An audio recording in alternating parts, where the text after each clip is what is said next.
ევანგელისტური ეკლესია ერთადერთი სამლოცველო სახლის დაკარგვის წინაშე დგას. იმ სამლოცველოსი, რომელიც შემოწირულობების დახმარებით 5 წლის განმავლობაში შენდებოდა. საქმე ევანგელისტური ეკლესიის პასტორის ზალტყეშელაშვილის წინააღმდეგ სასამართლოში შეტანილ სარჩელს ეხება.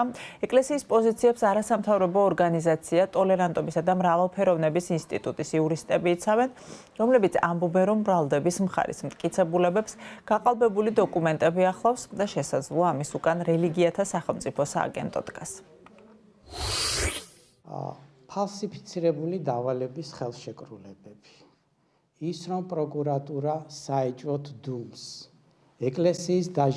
ეკლესიისათვის დაჟინებული მოთხოვნა, რომ მან მიიღოს სახელმწიფო რეგისტრაცია, ჩვენ გვიჩენს საფუძვლიან ეჭვს, რომ ჩვენს წინააღმდეგ წარმოებული კამპანიის უკან დგას ადამიანები და ორგანიზაციები, რომელთაც სურთ, რომ შეზღუდონ ჩვენი ეკლესიის თავისუფლება, გააკონტროლოს ის და რაღაც არტახებში მოაქციოს. იახ ნუეჭვი იმასთან დაკავშირებით, რომ ამ ეკლესიის წინააღმდეგ და ამ ეკლესიის ხმის ჩასახშობად შესაძლებელია გარკვეული ინტერესები გააჩნდეს სახელმწიფოს ცნობილი ფაქტია და ვარაუდობთ, რომ ამგვარი გადაწყვეტილებები, მათ შორის გადაწყვეტილებები, სადაც მაგალითისთვის სასამართლომ უარი გითხრა დედანი დოკუმენტის, რომლის საფუძველზეც გადაწყვეტილება მიიღეს ხელშეკრულების წარმოდგენაზე, რათა ჩვენ ექსპერტიზა ჩაგვეტარებინა და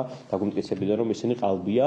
დედანი დოკუმენტის წარმოდგენაზეც კი უარი გითხრა. ეს საქმე არის პრეცედენტი, რა რეჟიმზე გადადის სახელმწიფო და რა ელოდება ნებისმიერ რელიგიურ ორგანიზაციას სახელმწიფოს მხრიდან, თუ კი ეს აქტი, რომელიც ახლა რომლის მომსწრენიც ვართ, შედგა და ამ ეკლესიას წაართვეს საკუთრება.